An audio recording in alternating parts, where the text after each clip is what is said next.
বাংলাদেশের ফেসিবাদ বিরোধী জনতাকে সাথে নিয়ে আমরা একটি রাজনৈতিক দল গঠনের উদ্যোগ নিয়েছি।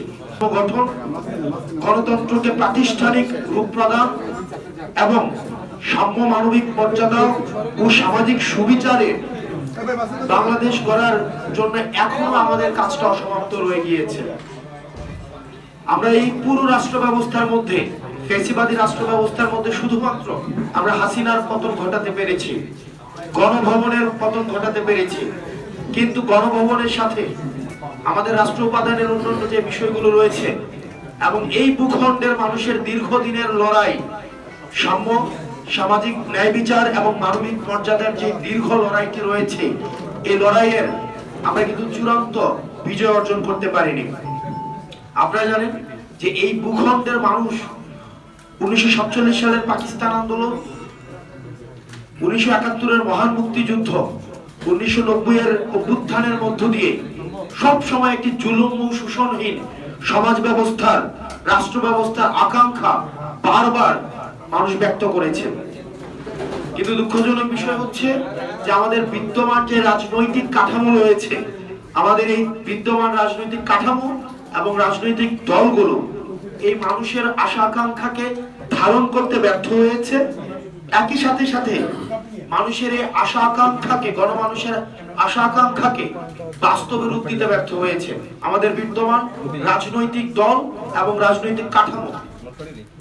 একই সাথে সাথে আমাদের এই যে তরুণ প্রজন্মের ভাষা, মনস্তত্ত্ব, রাজনৈতিক বোঝাপড়া, আমাদের বিশ্ব বাস্তবতার বোঝাপড়া তরুণ প্রজন্মকে আমাদের এই বিদ্যমান রাজনৈতিক দল এবং রাজনৈতিক বাস্তবতা, রাজনৈতিক কাঠামো ধারণ করতে ব্যর্থ হয়েছে।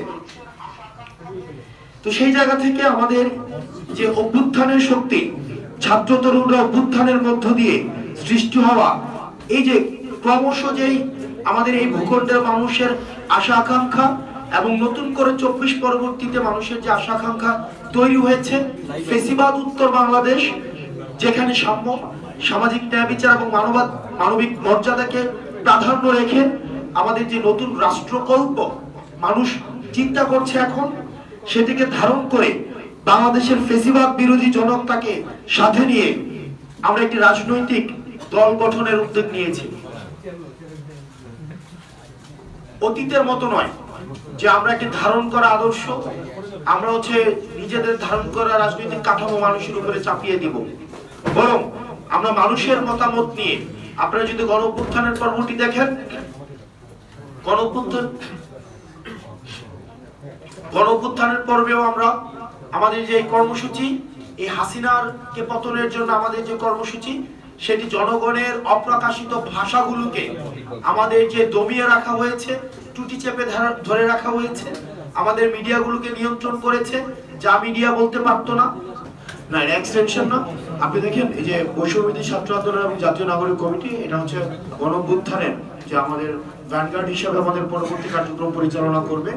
কিন্তু আমাদের যে রাজনৈতিক আকাঙ্ক্ষা তৈরি হয়েছে, আপনি পলিসি রেগুলেশন, পলিসি ম্যানিপুলেশন বা পলিসিতে অংশগ্রহণ করার জন্য সেটা রাজনৈতিক প্রক্রিয়ার মধ্য দিয়ে যেতে হয়। তো সেই জায়গা থেকে সেটা এক্সটেনশন নয়, বরং সেটা একটা নতুন একটা উদ্যোগ।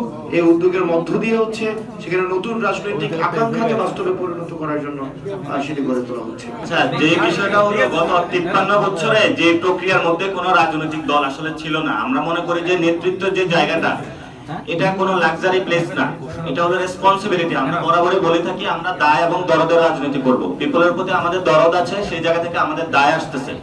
তো যখন দায় আসবে, সেই জায়গা থেকে এখানে কোনো লাক্সারি স্যুট না যে এখানে এসে বসে সে নেতৃত্বের জায়গাটা এনজয় করবে। তো আমরা এই জায়গা থেকে মনে করি এটা হলো জনগণের প্রতি একটা কর্তব্য এবং দায়িত্ববোধের জায়গা। সেই জায়গা থেকে আমাদের রাজনৈতিক দলের পোস্টগুলা বা জায়গাগুলা থাকবে। আমরা আশা করি এই ধরনের প্রভাবশালী হোক বা প্রভাবশালী না হোক, একটা সিস্টেমেটিক আকারে সবাইকে চলতে হবে। এবং আশা করি বাংলাদেশ ফাইনেস্ট এবং বাংলাদেশের ইতিহাসে সবচেয়ে একটি সুন্দর দল জনগণ উপহার পাবে এই মাসের মধ্যেই।